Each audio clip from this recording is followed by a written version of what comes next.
Jujutsu Kaisen's Shibuya situation arc is insane. 2023 had some of the best anime of the past few years. Bleach got another season, Trigun Stampede was a much needed remake, Hell's Paradise came out, and I watched one episode and said to myself, oh yeah, this is gonna be good. And then proceeded to not watch it. Undead Unluck was solid, MASH was big funny, Tokyo Revengers got its second season. Wait, Tokyo Revengers got its second season? Pluto was gas, the Black Clover movie slapped, and Heavenly Disillusion was... what the f***? Oh, no! Thorfinn played Farming Simulator, Demon Slayer got a new season, and Attack on Titan finally ended for the fourth time, but for real this time. And everyone was really mad because it was really bad, and definitely wasn't because they were just really sad. Also, they're dumb. And JJK was no exception. In my opinion, it was probably the best show we got this year, although that might be a little bit because of recency bias. 1000 Year Blood War Core 2 was also pretty good. And these are only the shows that I watched. There were like 50 other shows that I haven't seen yet, and they all looked great. But today, I want to focus on JJK. If you watched Season 2, like me, and by the way, if you haven't, what are you doing here? Go watch it. Thank you. You would know that a lot happened, and I mean a lot. In fact, so much happened that my reaction to the end of the season went something like this.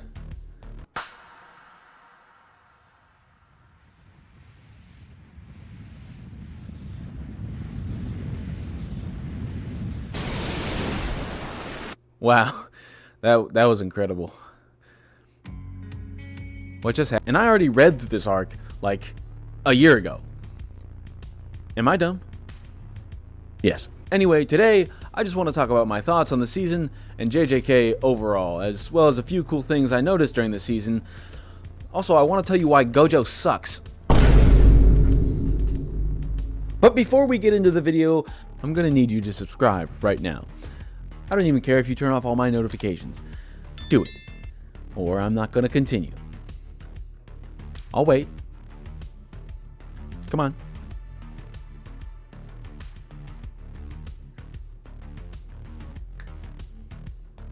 Thank you so much for the sub. It gives me more joy than you can imagine, and you are literally making my dreams come true, and it's free. Please subscribe. Please! This season starts with a hidden inventory arc, which takes place 12 years before the series begins. This 5-episode arc gives us the backstory of how Gojo became the strongest and how Geto turned evil, as well as introducing us to a few more characters that'll be important in the future. This arc starts with Geto and Gojo receiving an assignment from Principal Yaga to protect a girl named Riko, who is a star plasma vessel designated to merge with Tengen. What does this mean, you might ask? Well, the star plasma vessel is a woman chosen every 500 years to merge with the user of the innate technique Immortality. In this case, Tengen, to prevent them from losing themselves to their own technique. You see, the technique works by consistently evolving the user, which will eventually lead them to losing themselves, as their mind will evolve into a new being and essentially remove the user's consciousness entirely, and to prevent that, the user must reset the technique by merging themselves with a new body. However, there are two groups of people who want to game-end Riko in order to prevent this from happening. Q, a group of curse users trying to overthrow the Jujutsu world by preventing the merger, and the Time Vessel Association, a religious group who worship Tengen as a deity and want him to evolve for some reason. Gojo and Geto find Riko, and when they do, they find some members of Q trying to assassinate her, so they take them out with ease and make them understand exactly how irrelevant they are.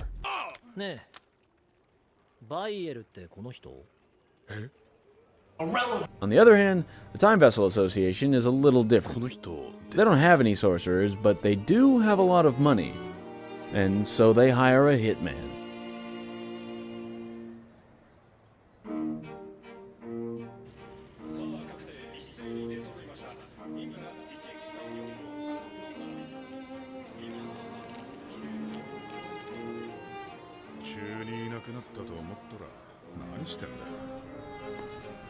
This is Toji Zenin, also known as the Sorcerer Killer. Toji is a non-curse user and has no cursed abilities, so it's not like he can really do anything to stop Gojo and Geto. All they have to do is protect Riko from him and... Oh no. Well, Riko and Geto are already inside Tengen's treehouse, and the barrier prevents anyone else from entering. And I mean, Riko is just a kid. Surely Gege wouldn't... Oh no.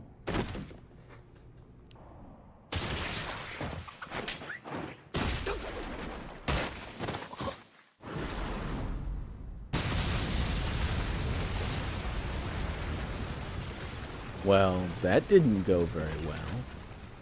Yeah, Toji is what they call in the biz, built different.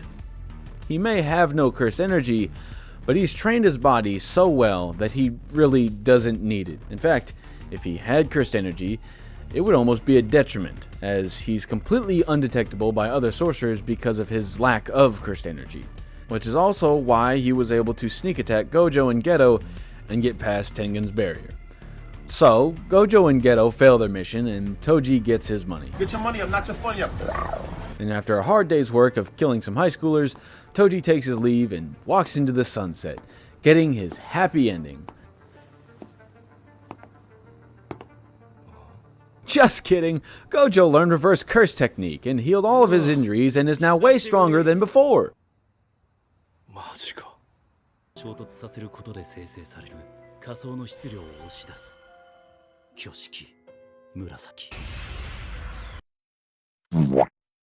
So, Gojo kills Toji and then meets back up with Geto, who was only spared by Toji because Toji thought killing him might release all the cursed spirits in Geto's body.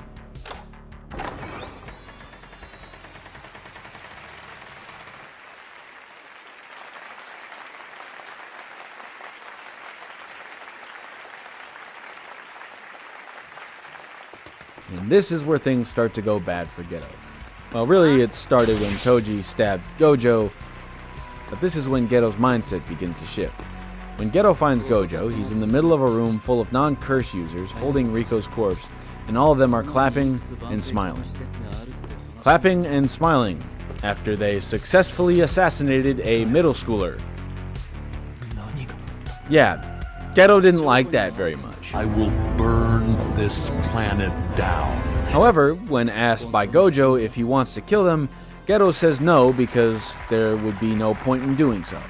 Geto's understanding of what it means to be a sorcerer is that everything he does is to protect the non-curse users and the weak who can't defend themselves. And he's made a rule for himself that if he's going to harm someone, there needs to be a reason for it. But this event is the catalyst for the change in Geto's understanding of what being a Jujutsu sorcerer means to him. And he begins to start resenting the normies, or as he calls them, damn monkeys. Geto begins to hate non-cursed users, only referring to them as monkeys now. Hello, monkeys! And slowly, we watch him get more and more enraged. He explains how every time he swallows a curse, it's horrible, that it tastes like a dirty rag used to wipe up vomit and feces. And as he watches his classmates die all the time, and the non-cursed users that they're saving don't care. In fact, sometimes they root for them to fail. That's when Geto meets someone who... He meets Yuki. Yuki Tsukimoto is an older student from Jujutsu High who often skips class, but she says that's because she disagrees with the way they're being taught to handle curses.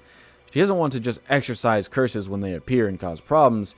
She wants to find a way to get rid of curses entirely. She explains to Geto that curse users don't give off hardly any of the cursed energy that creates the curses, assumedly because they themselves are using the cursed energy while non-cursed users are just constantly dumping cursed energy out and creating more curses. When Geto hears this, it turns a light on in his head, and he realizes that if all non-cursed users, whom he has started to hate, monkeys, were to be removed, there would be no more curses. After this, Geto is called to go on a mission to a small village where there have been a few curses attacking the villagers. After killing the curses, the villagers take Geto to show them who they believe is at fault. Two kids named Nanako and Mimiko, who are curse users locked in a cage and getting yelled at by the villagers, who say that they're the reason for the things happening in the village.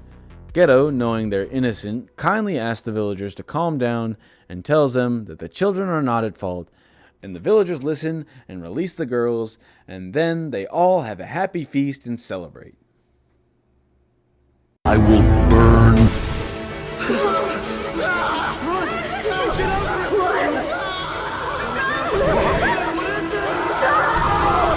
Nah, I'm just kidding. This is JJK. So, actually, Geto goes on a rampage and just slaughters all the villagers. Then, Geto starts to go around and kill all the non-sorcerers who he has ties to, including his own parents. Guys, I think he might have been a little upset.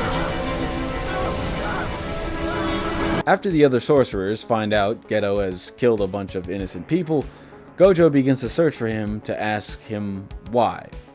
When Gojo finds Geto, he explains that he has decided he wants to rid the world of all non-curse users to rid the world of curses as well. Gojo calls him insane and that he simply cannot do that. But then Geto asks him why he says it's impossible when Gojo knows that he could do it himself. And then he walks away telling Gojo he can kill him if he wants to, but he doesn't. And that's the end of the Hidden Inventory arc. I thought the adaptation was really good. The animation and soundtrack and sound design were all really solid. Honestly, better than the first season in my opinion. There were a few things here and there that they changed a little bit from the manga, but nothing too major. The only complaints that I can really think of is just the way they handled some of the angles of the shots, I guess. Some of the manga panels just looked cooler in my opinion. But overall, I think they did an amazing job with this. After watching this and experiencing this small arc for a second time, I started to realize how little Geto actually ends up meaning to the greater story of JJK. And honestly, that is one thing that I do think could have been done a little bit better. Slight spoiler, but I mean, you are watching this video. Geto doesn't really come back after this arc. I mean, he is in the Volume 0 Yuta movie, but other than that, he's no longer in the story. Instead, his body is taken over by Kenjaku, which I do really think is a cool idea, and I enjoy him as a character, and I do think it's fine that he was killed off in the way that he was. I just think that there could have been something cooler done, where Geto had made a deal with Kenjaku maybe, to take over his body in order to fulfill his plan of basically killing all non-sorcerers. I do think it would have been cool to see him have made a deal, and that's why Kenjaku is in his body, instead of just Kenjaku finding his body and then taking it over. That way, Geto would essentially be the person that caused everything in the entire story to happen, and not just a character that's pretty much only relevant to Gojo. But that's not really a complaint. That's just something I think Gege could have done that would have made the story and the character a lot cooler. But that's just the start of the season, the appetizer for what's to come. But before we get to the main dish, there's a small palate cleanser to set the tone of the upcoming events. I present Mahito vs. Mekamaru. These two episodes set up the events that lead to the Shibuya incident and take place in the present time of the series. It starts with Miwa telling us that they have discovered that Mekamaru was a mole working for the curses. But before they can catch him, Mekamaru moves himself from his room to a hideout only the curses know about. Here he meets with Mahito and Geto, and they have a conversation where we learn that Mekamaru had a binding vow with the curses to help them, and in exchange they would heal his body. So, Mahito uses his ability to fix Mekamaru's broken body, and the binding vow is over. And as soon as he's healed, Mekamaru begins to attack Mahito. This was his plan all along. I remember loving this fight in the manga, but the anime version was even better in my opinion. The animation and sound design were top notch, the music fits perfectly, and it was just really solid and made an already great fight even better. To be honest, that sentence pretty much describes how I felt about every fight in the entire season overall. The fight starts with Mechamaru unleashing a bunch of his robots to attack Mahito, and when Mahito destroys all the robots defending from his attack, Mechamaru runs away and disappears. So, I guess the fight's over.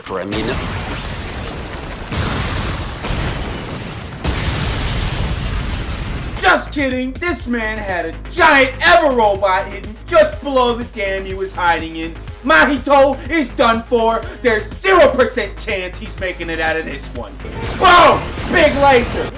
Boom! Big punch! Aw, what's this? Mahito grew wings and is trying to fly away? Not today! Bang! No more wings! Big smack! Laser beam! Oh no, Mahito pulled out his domain expansion. Oh no, what are we gonna do, guys? I guess I was wrong. I guess it's over. Wrong! Get stabbed by Simple Domain! Loser! Easy! GG! Mechamaru next! I mean, honestly, I have no idea why Mahito ever thought he could win. It's not like it matters now. Goodbye, Mahito!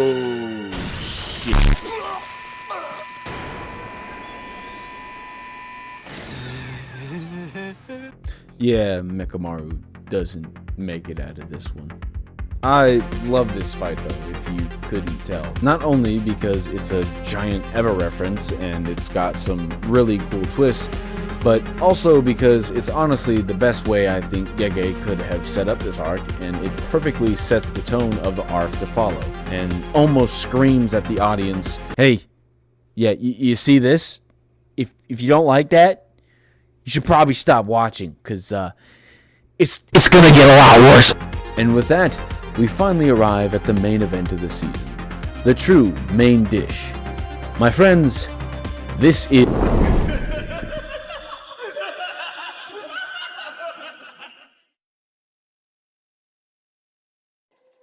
次は渋谷、お出口は右側です。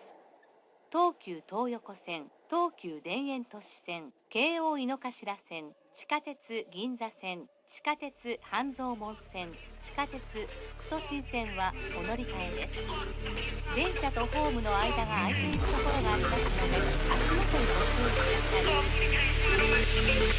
The next station is 渋谷。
Shibuya. Welcome to Shibuya. I hope you folks are strapped in, because if you couldn't tell by that little edit, things are gonna get a little wild. This section starts with a montage of the different groups of sorcerers being briefed on the current situation in Shibuya. There are 5 groups of sorcerers who arrive in Shibuya. Team Nanami with Fushiguro, Ino, and Nanami. Team Zenin with Nobara, Maki, and Naobito. Team Kusakabe with Panda and Kusakabe. Team Meimei with Yuji, Wiwi, and Meimei. And Team Gojo with just Gojo, because he's Gojo. Each team is told that there are 3 barriers that have been set up around Shibuya and that it's believed that there are curses inside. Gojo locates the disaster curses immediately because, again, he's Gojo, and the curses try to fight him. Gojo proceeds to just kill one of them named Hanami right in front of the other curse, Jogo. Then we cut back to Itadori performing a botched circumcision on a giant grasshopper. He did have. The disaster curses try to use Gojo's human morality to nerf him and make it so he can't defend himself by filling up the train station with civilians and then bringing a train filled with hungry curses into the station. The disaster curses know that if Gojo uses his infinity, he will be killing civilians, and they believe that would go against Gojo's morals. But they forgot one thing. Gojo is Gojo. So Gojo uses his domain expansion for 0.2 seconds, and in this time, Gojo speeds around the station and kills all the curses that are attacking civilians. The reason he only opened his domain for 0.2 seconds is because that was the longest he could open it and not do permanent damage to any of the civilians. Gojo stops for a second to catch his breath when suddenly he senses something behind him. He turns around to look and sees a GameCube sitting on the ground. Then, Geto appears in the station standing in front of him. Gojo gets distracted for just a moment from seeing his old friend, and the GameCube expands and grabs Gojo, as they tend to do. Gojo suddenly realizes that the man standing in front of him may look like Geto, but isn't Geto at all. That's when not Geto reveals that he's actually just a curse in the form of a brain inside Geto's head using his body. The curse is named Kenjaku. This is what he tells Gojo before trapping him inside the GameCube.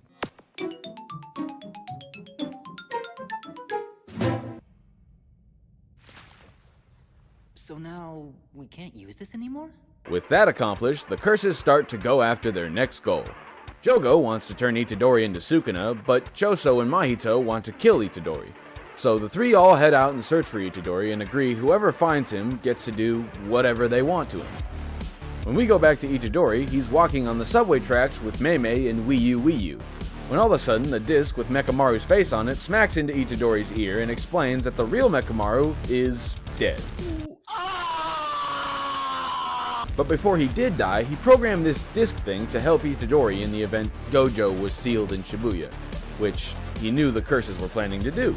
So, Mekamaru tells the 3 sorcerers that Gojo has been sealed, and he tells Itadori that he needs to go tell the rest of the sorcerers that are in Shibuya. So Yuji splits up from Meimei and Wii Sports.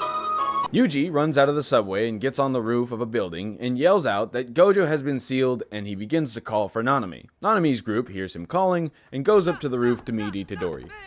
Hey there. Said hey, moron. After talking with the group, Nanami decides he should go back to Ijichi and tell him about Gojo's sealing, and tells Ino, Megami, and Yuji that they need to go find the source of the barrier and find a way to take it down. So the 3 students begin to search around Shibuya. Ino explains to Yuji and Megami that a barrier is strongest when it's being set from the most obvious place in the area. All 3 sorcerers then look around and see Shibuya Tower, the tallest building in the area.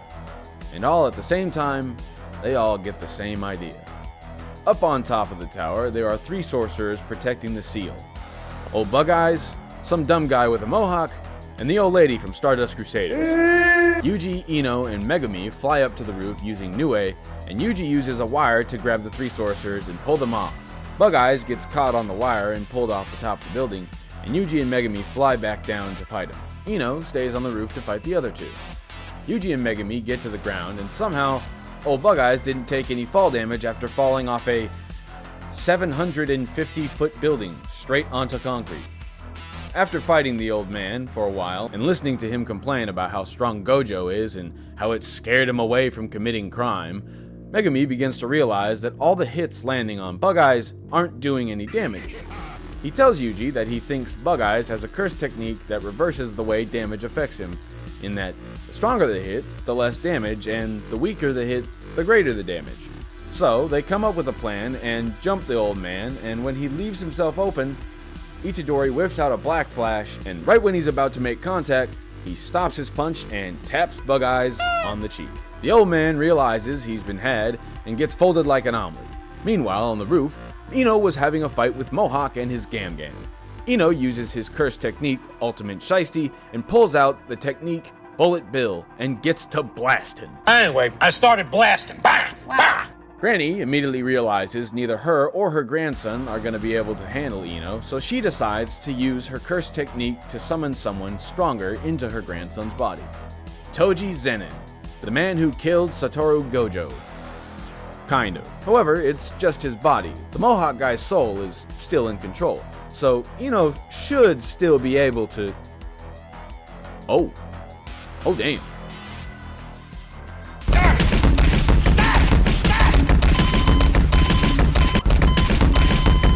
Well, how are they gonna beat Granny now? No way Yuji and Megumi can... Oh! Yeah, it turns out even though Granny just summoned Toji's body, she didn't realize that this is Toji. His body is all he needs. So this body was able to overpower Mohawk's soul and get full control, and now there's a wild Toji on the loose in Shibuya. Great. Next we see Nobara running down the street with another sorcerer named Nita when they run into another curse user named Haruta, aka Wannabe Mahito. He sucks. I hate this guy. He has probably the lamest cursed abilities in the series. It's so lame that I don't know if I should even be calling it a cursed ability. All he has is a sword attached to, essentially, Thing from the Addams Family, or Wednesday starring Jenna Ortega for you youngsters. For some reason, Nobara actually gets pieced up by this loser, and both her and Nita get slashed and stabbed, and honestly, they might have died if it wasn't for the fact that it's past 5 o'clock, and Nanami really doesn't like working overtime.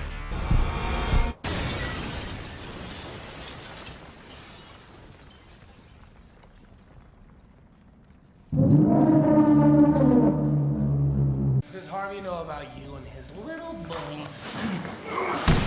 Where are they? Killing is making a choice. Where are they? Choose between one life or the other.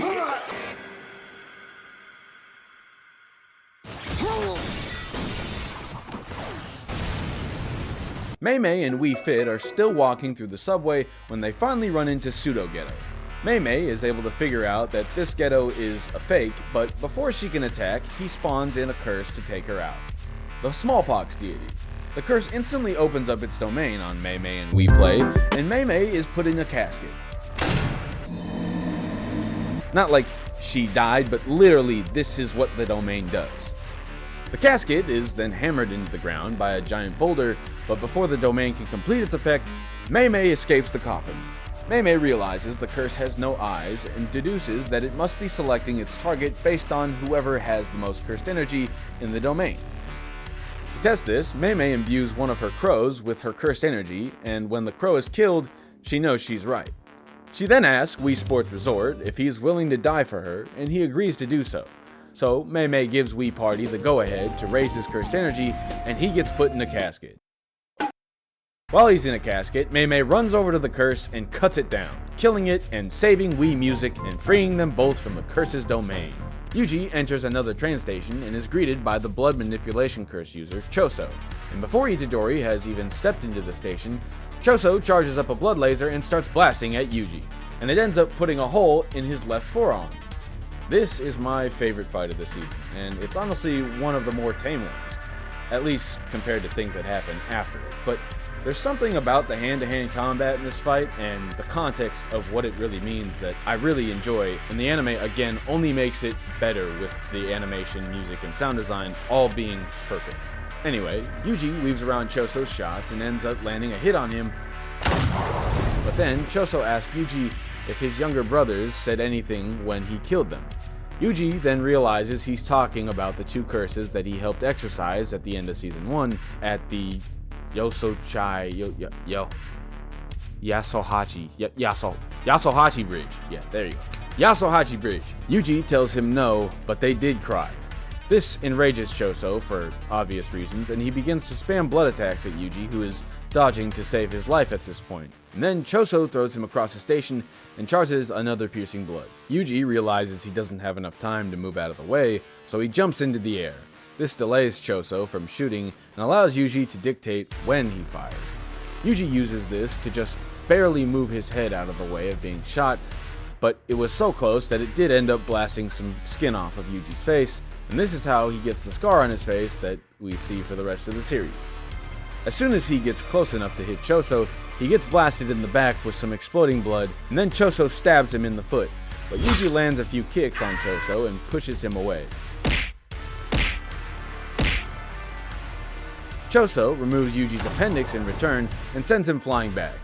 But suddenly, Minimaru starts to talk to Yuji, so he takes cover around a corner, and Minimaru starts to give him a plan to win the fight, and tells him to make a run for the restroom. Choso watches Yuji run into the bathroom and hears him smashing things. Then Minimaru begins to taunt Choso. Hey buddy, you suck. Your brothers were losers, and you're stinky. What? Come in this bathroom, you won't do it, no balls. Oh, you son of a... Choso can't let that slide though, so he follows Yuji into the bathroom.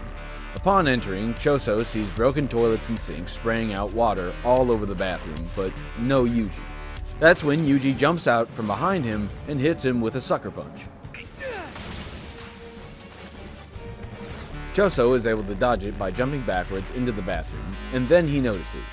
The reason Yuji broke all the sinks and toilets to spray water everywhere was because Choso is a blood manipulation user, and blood manipulation users have to keep their blood thin, and thin blood dissolves in water and the blood cells begin to burst. Mekamaru knew this because his classmate Kamo is a blood manipulator. Choso and Yuji square up and begin to fight hand to hand when suddenly Yuji gets shot in the liver. So the moment Yuji Itadori was convinced of victory, it pierced his liver.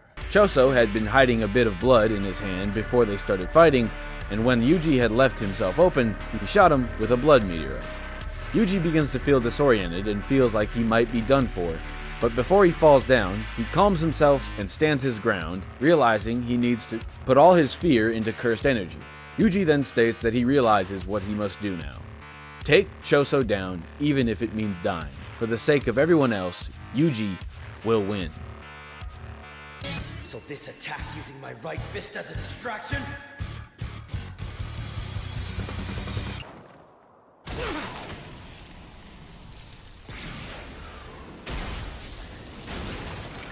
Yuji loses. He fought hard, but Choso was just better. And as Choso goes to remove Yuji from this world, and Sukuna calls him a loser one last time, Choso starts screaming in pain. If I'm being honest, this is one scene that still confuses me to this day, and I'm caught up with the manga. This was just never really explained. I mean, it was explained that, spoiler, Yuji is actually Choso's brother, but it was never explained why Choso just all of a sudden started getting these fake memories placed into his head. My guess is that it's something Kenjaku did, or it has to do with Yuji's true cursed abilities. But either way, Choso doesn't kill Yuji. Instead, he just walks away crying in pain. But that doesn't mean Yuji gets out of this one. No. In fact, it almost would have been better off if Choso would have just killed him.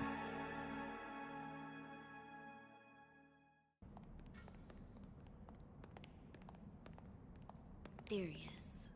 He's alive, right? Yeah.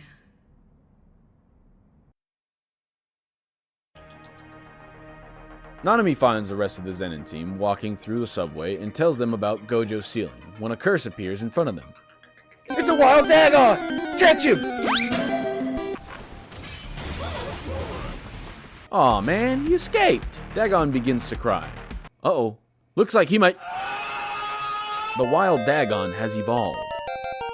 Dagon tries to be Kisame for a minute, but the 3 sorcerers begin to overwhelm Dagon, and for a minute, it looks like he's gonna get folded no problem. But then... Maki, Naobito, and Nanami get taken into Dagon's domain, and are suddenly hit by unseen attack fish. Maki and Nanami realize the attack fish are only appearing once they hit their target. Nanami advises her to just focus on cutting the fish down anytime she feels them touching her. Dagon begins to turn the tide of the fight, and the three sorcerers are struggling to do anything but defend themselves, when suddenly, Fushiguro bursts into the domain to help the sorcerers. Megami used his domain to get into Dagon's domain, and is now using his cursed energy to hold his domain in place and open a hole in Dagon's. Naruto and Maki take this opportunity to land some attacks on Dagon, and Nanami runs to protect Megami from any oncoming attacks from the opposite. Fushiguro tells Nanami he has a plan, and that him and the other two should leave through his hole. And as soon as they're gone, he'll use his ace in the hole. But you know who else likes going in holes? My dad! Megami's dad comes through his hole. Hey yo, what the Pause. Toji Fushiguro jumps through the hole Megami was holding open for the other sorcerers and joins the battle in Dagon's domain. At first, the sorcerers aren't sure if they should be worried or relieved, but before anyone can say anything, Toji grabs Maki's weapon out of her hands and without saying a word communicates a clear message. Let me show you how it's done, amateurs. Toji blasts towards Dagon and begins to relentlessly beat on the poor Octoman, blasting through any and every attack thrown his way, absolutely decimating Dagon as if he wasn't even a grade 4 curse. The domain disappears and the sorcerers are back in the train station. The four sorcerers stare at Toji, not knowing if they should be thanking him for saving them or getting ready to fight him next. But before any of them have the chance to do anything, Toji grabs Megami and throws him out onto the street, just like he did when he left his family to go kill middle schoolers for money. Back inside the train station, Jogo suddenly appears in front of the other three sorcerers and begins to mourn Dagon and Hanami for just a moment, before saying, "Leave it to me." But it's only Jogo. I'm sure these three can handle him, even if they're a little injured.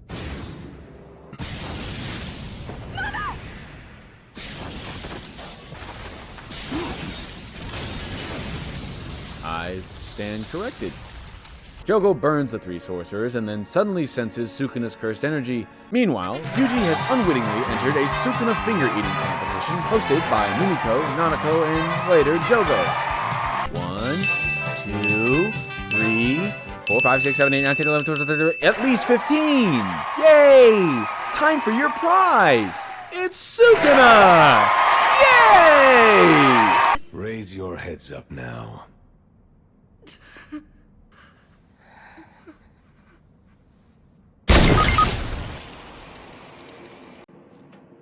right foot creep? Oh. Mimiko! Mimiko! Sukuna! Die! What are you looking at? Nothing. Wanna fight? Okay. And Megami is finally getting his much-needed father-son bonding time with Toji. This cat! How the f do I catch that? What's wrong? You don't want to play catch? You don't want to play catch with your old man? That's an entire truck! This isn't catch! Just play catch with me. Just catch it. Ah! I don't want to play catch! I don't want to play this game anymore! Holy f! Ah! I don't want to play catch! I don't want to play catch! All you have to do is catch it. Ah! Toji gets bored and decides to leave Megami again. And... oh, come on, I thought his ass was dead already! Kusakabe and Panda are walking through the streets when they run into two sorcerers. Prepare for trouble! Make it double!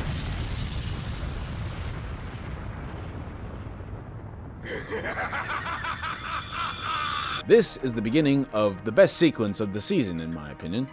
Not my favorite fights, again, that's Yuji versus Choso, but definitely the coolest fights. These two episodes, Thunderclap and Thunderclap Part 2, are, in my opinion, the main event of the season. Some people might argue that the Mahito fight is better, but I don't really agree. First, Sukuna fights Jogo. Back in the subway, Sukuna told Jogo that if he could land one hit on him in a fight, that he would work under Jogo, and this is the result of that deal.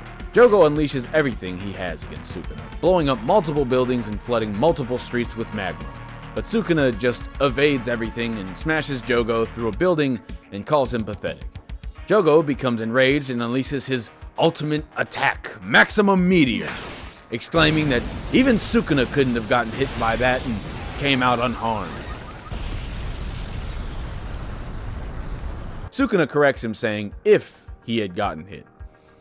Sukuna decides he's had enough and tells Jogo he'll fight him using Jogo's specialty, and brings out a fire move. Black square. Open. Sukuna and Jogo aim their attacks at each other, and Jogo is in the afterlife talking to Hanami and Dagon. Sukuna says you truly were a Jujutsu Kaisen, and then we snap back to reality, where Sukuna's number 1, or should I say, number 2 rider, Arame, suddenly appears. Then we cut back to Megami, and this mother is still alive? Kill this loser already, Megami! Oh, you think I'm losing? No, bitch, we losing. This how we gonna do this. Roses are red, weapons against me won't prosper. With this sacred treasure I summon, Big Raga, the op stopper. Free Gojo, nigga. Sukuna senses a great amount of cursed energy and shows up to see what the commotion was about. Upon seeing Maharaga, Sukuna becomes intrigued and decides, enough waiting.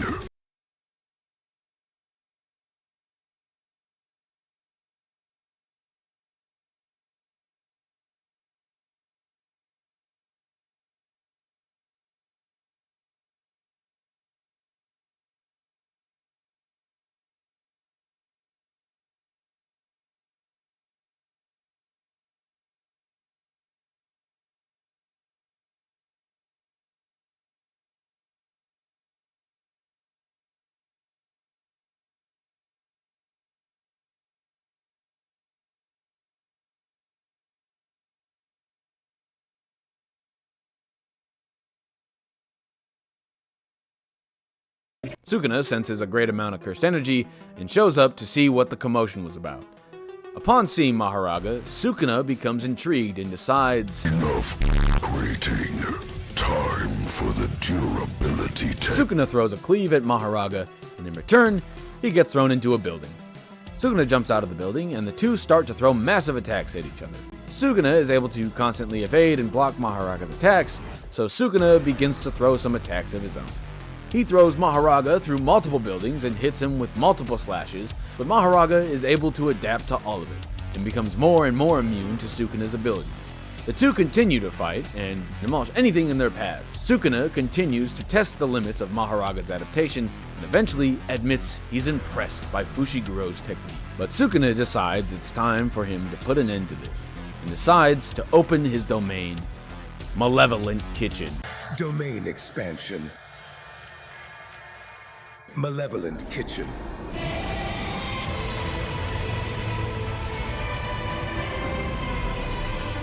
Sukuna's domain, Malevolent Kitchen. Unlike other domains, Sukuna's domain air fries anything within a 200-meter radius. It is truly a Michelin star level technique. But this domain doesn't just target Maharaga, it targets a 200-meter radius in the entire area surrounding Sukuna. However, Sukuna made sure to scale down the radius to 140 meters to prevent killing Fushiguro, who was still passed out in the same spot he was earlier. If you're an American like me wondering how big 140 meters is, it's about 1 1/4 football fields. Real football fields. Not that soccer crap. The domain combines 2 attacks, Cleave and Dismantle. Cleave attacks anything with cursed energy, and Dismantle destroys anything without.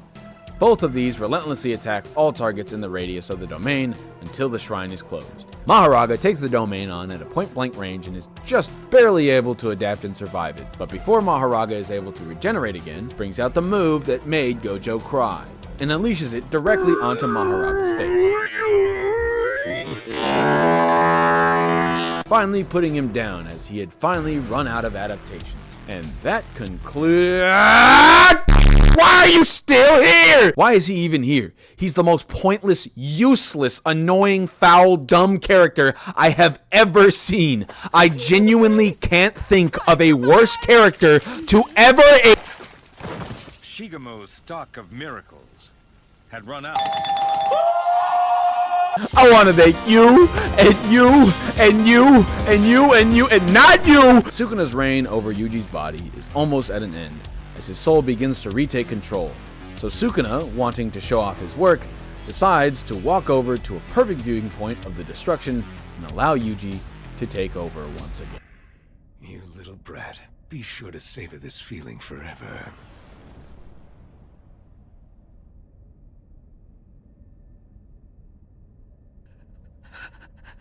Yuji, who is suddenly receiving all the memories of what just happened and seeing the destruction in front of him, falls to his hands and knees and begins to have a mental breakdown. During this scene, Yuji wishes he could just die, but realizes if he did, all he would be is a murderer and that he needs to keep fighting. This is one of my more favorite scenes, as it's one of the few times Gege actually, shows emotion on his characters. Which is another thing that I have a kind of issue with this series, is that a lot of the times characters really don't show enough emotion or react to things or are even given the time to do that. Gege also doesn't really take a lot of time to put the action to the side and let his characters kind of grow on the audience or develop any kind of emotional attachment to the characters in the story. Nanami, is walking through the subway half dead. Literally. Somehow he survived the blast that Jogo had hit him with, and now he's dreaming about going to Malaysia and enjoying a much-needed vacation. It's good to see him alive. Nanami is actually one of my favorite characters. I actually like him more than Gojo and Yuji. I think he's really cool and relatable, and Mahito's gonna kill him, isn't he? Damn it. Yuji watches as Mahito explodes Nanami, his last words being, "You've got it from here." Yuji screams at Mahito, and Mahito screams back to mock him. Yuji runs towards Mahito, but he builds a wall, and Yuji's punch gets blocked. Mahito bursts out in the mouth of a curse, and Yuji blocks the attack.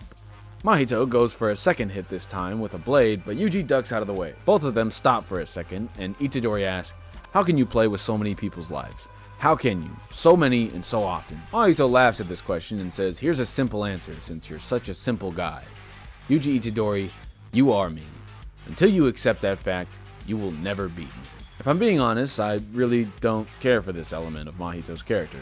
The whole "you are me" and "me are the whole "you and me are the same" thing really doesn't work here, in my opinion, because other than the obvious fact of Yuji and Mahito doing what they do because they think they have the right to do it and they want to do it, that's where the similarities end. And realistically, this logic could apply to anybody in the series. They are all doing what they're doing because they feel it's what's right for them to do. On top of the fact that Itadori really doesn't have a choice in doing what he's doing. He's been pushed into a corner. It's either he fights or he lets Sukuna and all the other curses win, letting himself and everyone else die. This is what makes Sukuna such a great villain, in my opinion. Yuji is given no choice but to continue to fight and torture himself more and more. He could ask Gojo to kill him and end it all, but it wouldn't accomplish anything, and would make the deaths of the innocent people Sukuna killed using his body completely in vain. But this fight itself is very good and has some really cool moments. Yuji and Mahito continue to fight, with Yuji mostly on the defensive side of things, and Mahito destroying the subway as they battle. Mahito realizes he's getting nowhere with this fight and tells us he has an ace up his sleeve. We are shown that back when he made the deal with Jogo that whoever found Yuji first would get to do what they wanted with him, Mahito split himself into two. This second half just so happens to be running into Nobara at the moment. Upon seeing Mahito, Nobara calls him a little bitch and begins to smack him around using her hammer and nails. Nobara knows not to let Mahito touch her and uses things around her to damage him. But after Mahito hits her with an attack, she realizes she's fighting a double. Upon realizing this, she realizes this is the perfect opportunity to use a technique she had thought of when she was told about Mahito's powers. Hairpin Resonance. The attack not only hits Mahito's clone, but is able to damage the real Mahito using the connection that the clone has to Mahito's soul. Yuji sees the nails piercing the real Mahito's body and realizes that Kugisaki is helping him, giving him more resolve as he realizes he's not alone in this fight. Yuji and Nobara continue to piece up Mahito together when Mahito breaks away and begins to run from either one of them, and both Yuji and Nobara begin to chase after him. The two Mahitos run to each other, and when they reach each other, Yuji and Nobara see each other, and Yuji begins to realize what Mahito is doing. The real Mahito runs right past the fake and towards Nobara. Yuji shouts out to her, telling her to run, but it's already too late. Mahito slaps her right in the face, and this time, it's not the fake Mahito, so this time, he's able to use his ability.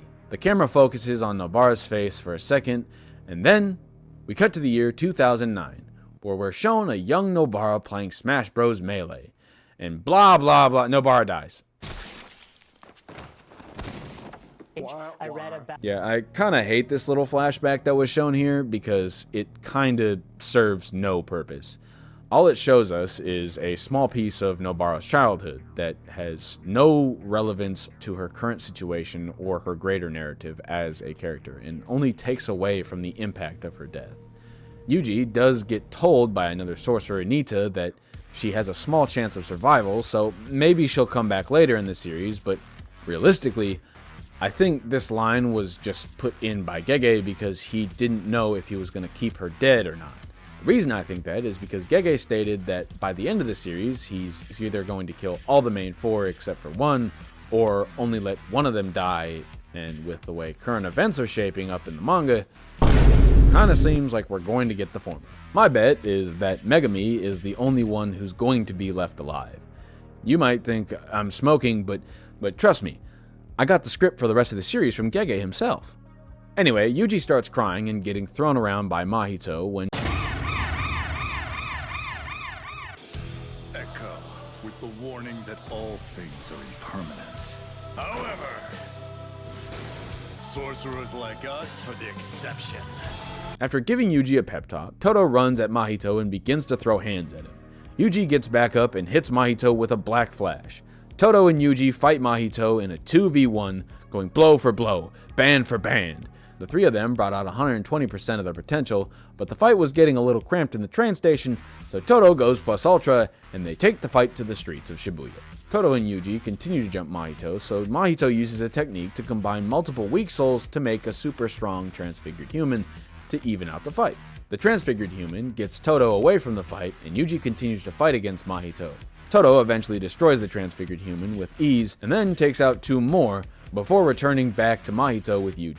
Mahito, realizing he's running out of tricks, decides to gamble on a domain expansion. It's a gamble because in Season 1, Sukuna told Mahito that if he ever touched him, he would kill him, and opening his domain expansion required him to touch Sukuna's soul for a brief second.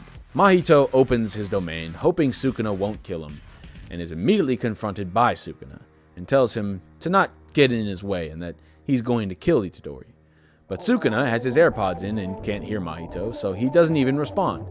Personally, I think the only reason Sukuna actually spared Mahito here was because he knew Yuji wouldn't lose to him, and he wanted to see Mahito die by the hands of the person he hated most, that being Yuji. As soon as he's opened his domain, Yuji ran to attack him, and Todo casted a simple domain. When the domain disappears, Yuji is unharmed, and at first it seems to be the same for Todo, but suddenly Todo's arm begins to expand, and before it can transform, Todo uses his other arm to cut it off. With Boogie Woogie gone, Mahito begins to focus on attacking Todo and punches Yuji out of the way to get to Todo, and hits him with a black flash right to the gut. Todo gets pushed back and spits out a bunch of blood, and Mahito runs in to land the killing blow, when suddenly the locket on Todo's neck falls to the ground and opens, revealing pictures of Todo's two favorite people in the whole world, his brother Yuji and his waifu, Nobuko Takada. Todo gets a massive amp from the power of his love for his waifu and starts having a schizophrenic episode where him and Nobuko beat up Mahito to a pulp, and he ends the combo by using one last boogie woogie, but this time he gives Mahito a low 5 to pull it off and switches with Yuji, who immediately hits Mahito with a black flash that sends him flying off his feet. But Mahito gets back up and suddenly begins to smile. Now I finally grasped it. The true essence of my soul. Its true shape. Idle transfiguration.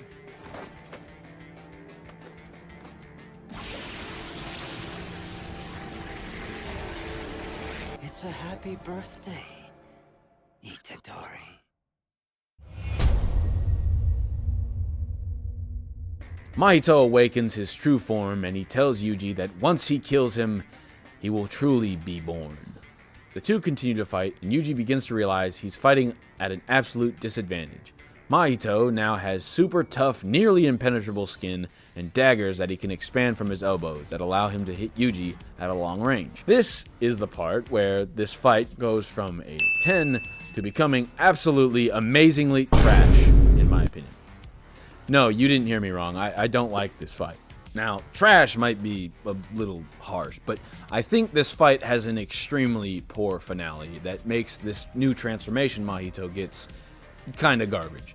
Everything up to this point was done very well in this fight, and even the sequence of Mahito transforming is pretty good. I would have personally chosen a more intense musical score, but that's a pretty minor complaint, as it's not bad. I just feel a more intense composition could have added more to the impact of the scene. But my real complaint for this sequence, and it's not exclusive to the anime, is that this transformation does nothing for Mahito. Yuji doesn't have to reach a new level to defeat him, he doesn't have to come up with a clever plan or do anything we haven't seen before. All that happens is Yuji throws a few punches, realizes Mahito is stronger, Mahito attacks back, but doesn't do anything that has any major effects or impacts besides putting another scar on Yuji's face, and then Yuji just hits him with a black flash and this defeats him. Mind you, Yuji has been hitting this man with multiple black flashes through this entire fight, and they really haven't stopped Mahito before this. And I get that the narrator says that a sorcerer can't willingly produce a black flash, and it's all just luck really, and this one is specifically imbued with all the cursed energy Yuji had left, but this still doesn't feel special at all, because again, Yuji has been hitting people with black flashes right when he needs them for the entire show up to this point.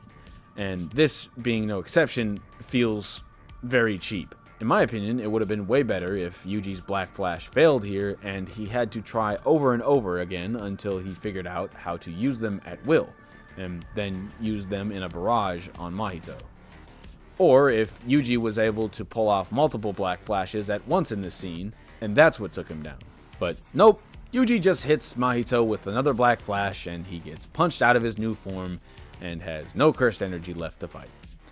Now, I do like this scene after the fight with Yuji, saying he's accepted that he is the same as Mahito, and Mahito running away scared with the analogy of Yuji becoming a wolf hunting down Mahito, a defenseless rabbit.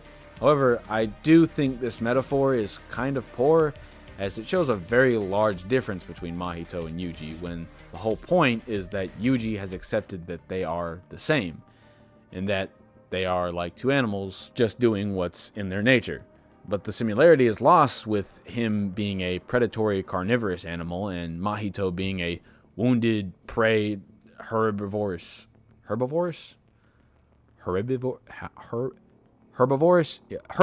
animal. I thought a little bit about it, and I think the metaphor would have worked better if instead of a rabbit, Mahito was a coyote. You see, coyotes are carnivores, just like wolves, and kill other animals because it's in their nature, just like wolves. However, coyotes don't hunt in packs. They hunt alone and live in packs, just like Mahito and the other curses, while wolves do hunt in packs, just like Yuji and the other sorcerers. And on top of that, sometimes wolves hunt coyotes.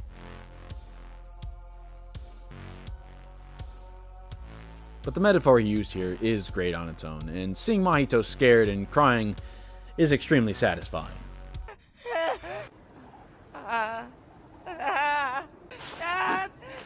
And yet, we must not forget that this is Jujutsu Kaisen, and Gege will avoid making his audience happy at all costs, because just as Yuji is about to finish this pathetic worm, Kenjaku appears in front of Mahito, asking if he would like to be saved.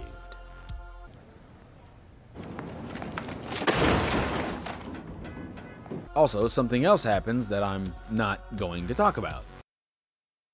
Mei plays Wii Sports. But in Shibuya, Yuji sees Kenjaku and overhears Mahito calling him Geto, and upon hearing his name, he realizes that this is the guy that sealed Gojo. Yuji runs at Kenjaku, yelling at him to give Gojo back, but Kenjaku throws two curses at Yuji that knock him down, and he begins to do his favorite thing: yapping. Kenjaku proceeds to talk Yuji's ear off about his technique and how he uses it, and eventually Mahito gets tired of listening and decides to try and grab Kenjaku, seemingly in an attempt to try and use his technique on him, but Kenjaku moves away from his grab and decides Mahito is no longer any use to him and decides to turn him into a big orb, and then he eats it. But while he's sucking down Mahito's ball, he spots one of the Kyoto High sorcerers, Momo, flying above him and exclaims that he knew they were there all along and that he sensed their presence the moment they were near. One of the other students, Noritoshi, fires a barrage of arrows at Kenjaku, but he evades them all with no effort, and then another student named Miwa appears before Kenjaku and begins to talk about her mastery of the sword and prepares a slash with everything she has in her past, present, and future. She swings her sword with all her strength, but sadly, Kenjaku watched Bleach, so he pulls an Aizen and catches her sword and breaks it with no effort. In return, he doubles it and gives it to the next person. Uzumaki. Supposedly, this is the move that kills Mahito for good, so to be honest, I'm not mad. Oh, also, Kusakabe saves Miwa anyway. This is when Choso suddenly appears and reveals the truth to everyone. I was born having 3 parents. My mother, the cursed spirit that impregnated my mother, and the man who mixed his blood into the affair. Noritoshi Kamo. Not that Noritoshi Kamo. The Noritoshi Kamo inside of Geto, also known as Kajaku, is a sorcerer from over 150 years ago that was also known as the most evil sorcerer in history. And to be honest, I just thought of this, but Kenjaku kind of reminds me of Orochimaru. I think that's partially where this man Gege got the inspiration from him. But besides the point. But Choso runs towards him, screaming at him for making him try to kill his little brother Yuji Itadori. Choso attacks Kenjaku, but he evades every attack Choso throws at him, with no effort. The other sorcerers try to jump in and help attack Kenjaku, but Sukuna's number 2D rider, Arame, stops them all with a giant ice attack that leaves everyone except for Yuji and Momo frozen. Momo tries to attack Kenjaku and Arame and lands a direct hit on both of them, but they are utterly unaffected, even though they took the attack straight to the face. This is exactly why Mekamaru tried to get all of his classmates to stay out of Shibuya. They're all weak. Arame throws another massive ice attack and it freezes everyone. It's all over now. With nobody left, everyone is at Kenjaku and Arame's mercy. Yuki Tsukimoto. Yuki Tsukumo. Is it Tsukumo? Is it Tsukimoto? Oh no, my water. It's Tsukumo. I've been saying Tsukimoto. Damn it.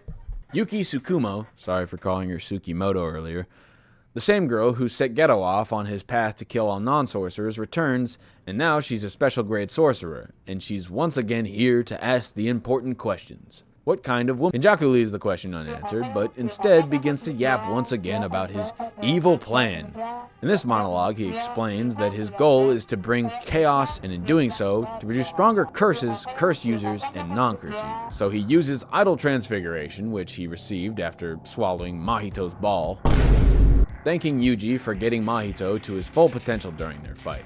He uses it on 2 types of non-sorcerers who he had previously marked.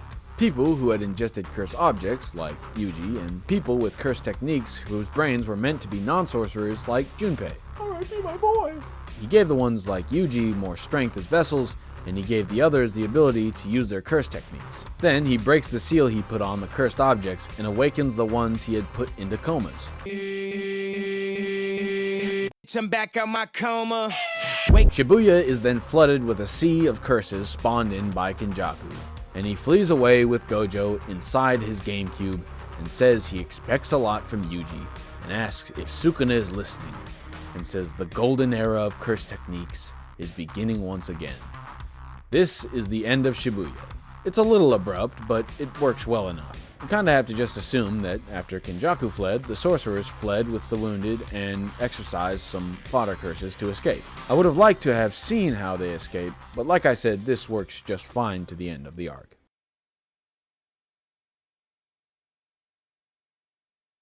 We are shown a little girl rummaging through a gas station and chomping down on some sushi when the ice cream grandma from the SpongeBob movie begins to tell her to come outside. And because she's a dumb little kid, she walks right out the door and 3, 2, 1, scammer gets scammed, GG, easy. And finally, After 2 seasons, the main character finally arrives, the golden boy Yuta Okotsu.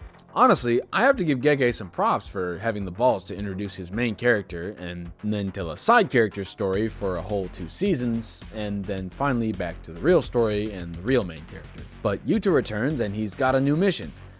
Oh boy, I wonder what it is. Oh, is he gonna get to fight with Yuji and the others and help them defeat Kenjaku and Sukuna? Ooh, that'd be cool. I can't wait to find out what it is. Oh, he's gonna kill Yuji, huh?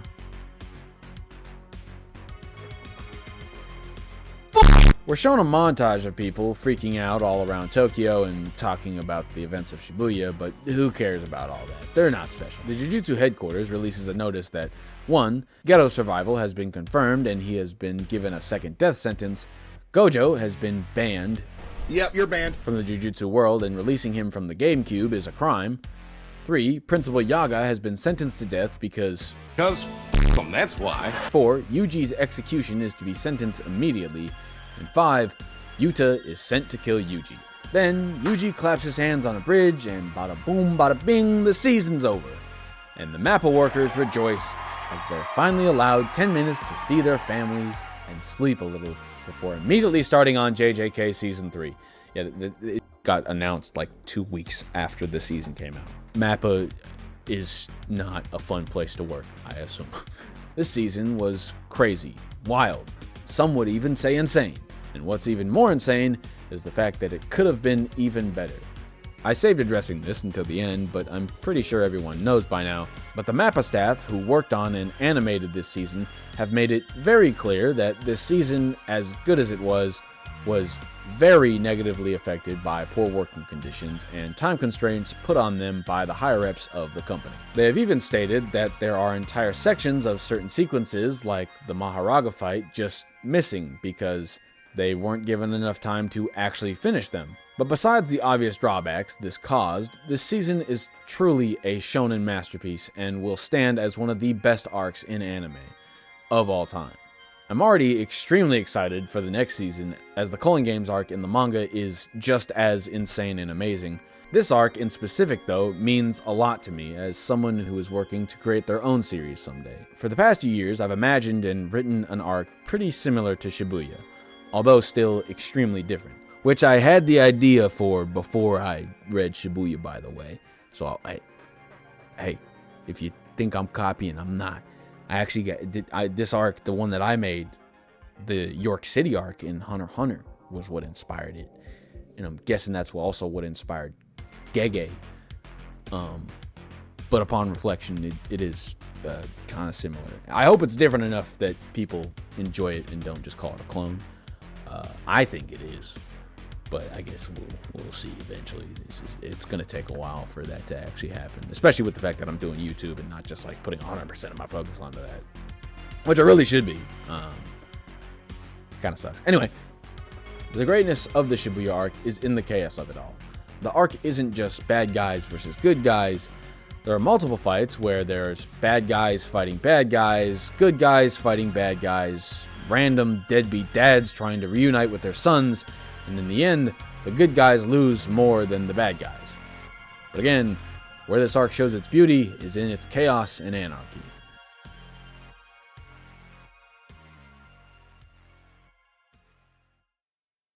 However, I plan on showing something with a little more unity.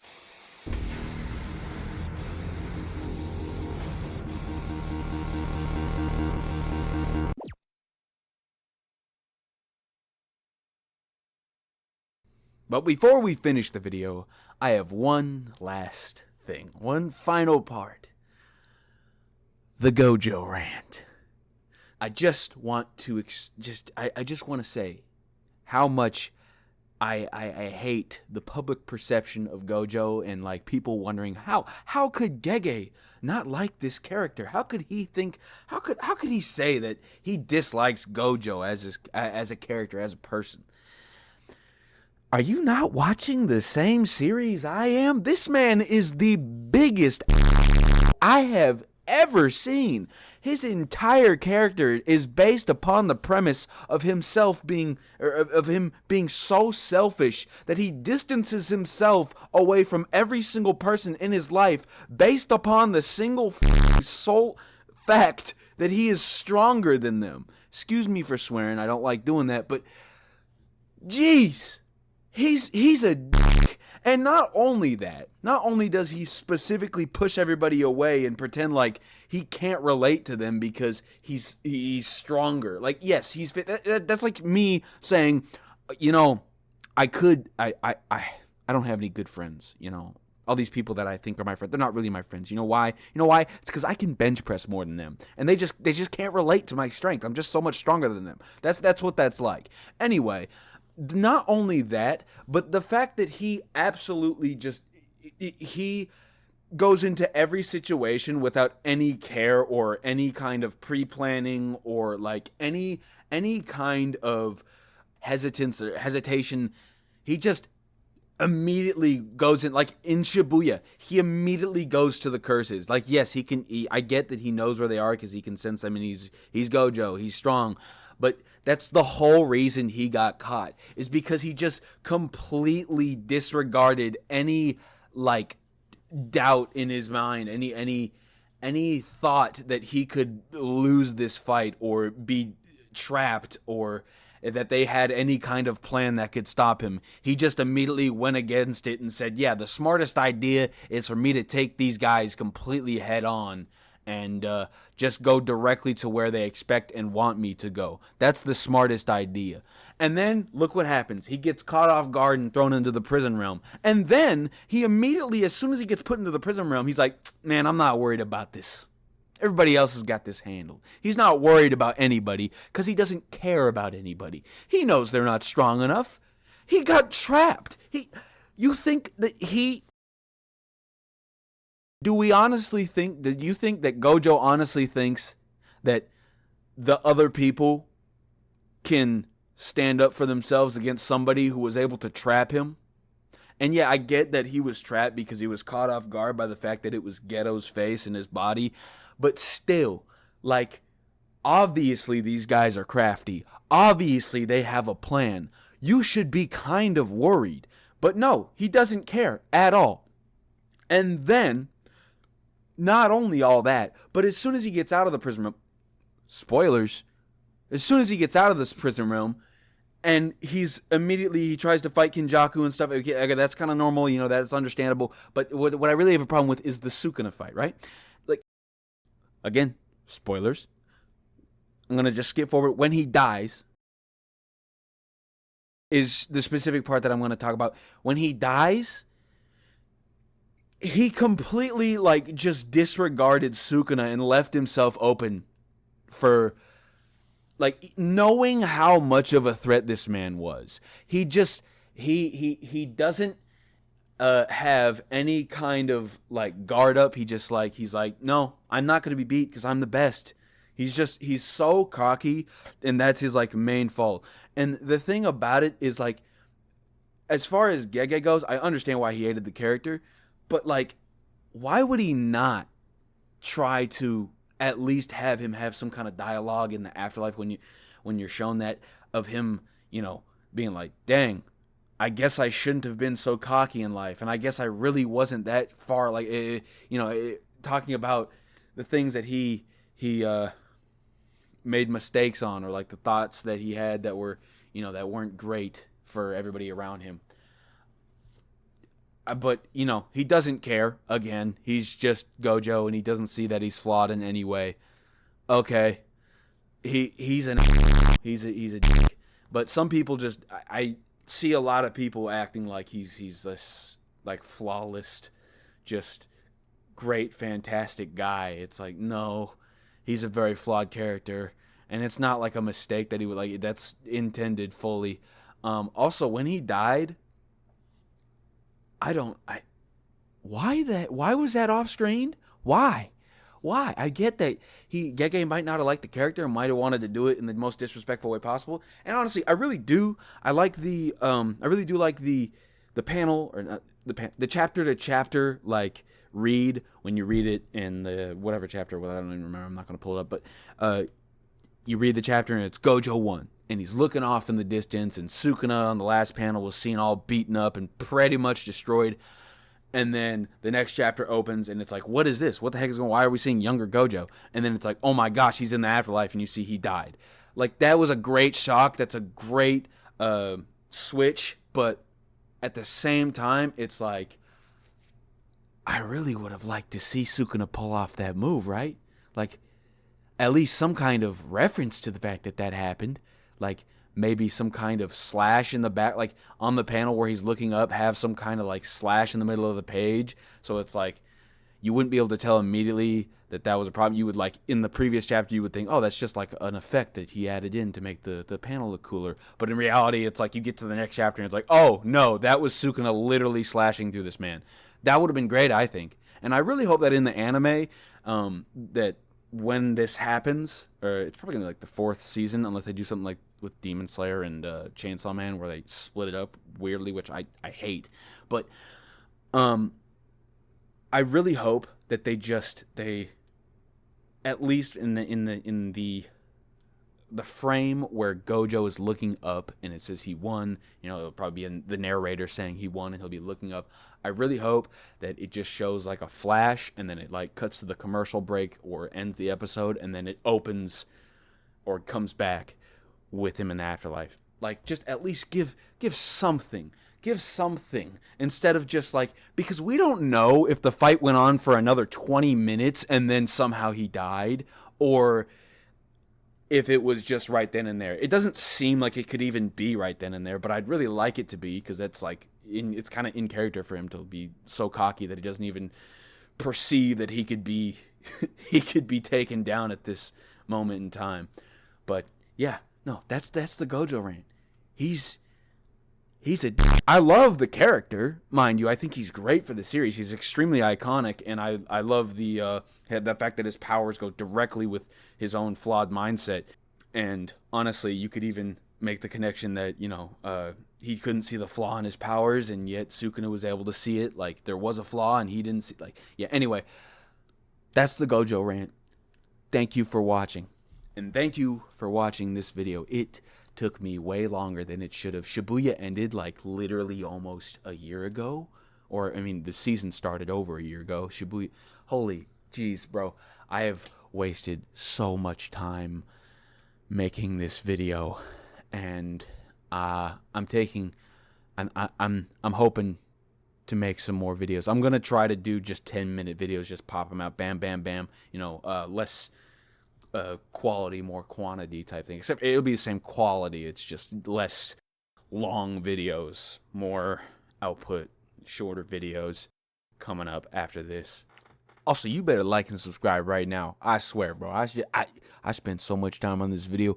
Come on, right now. It's free. It's right there. Just do it. Just do it now. Do it now, or I will come to your house and I'll do it myself. I'll bust through your door.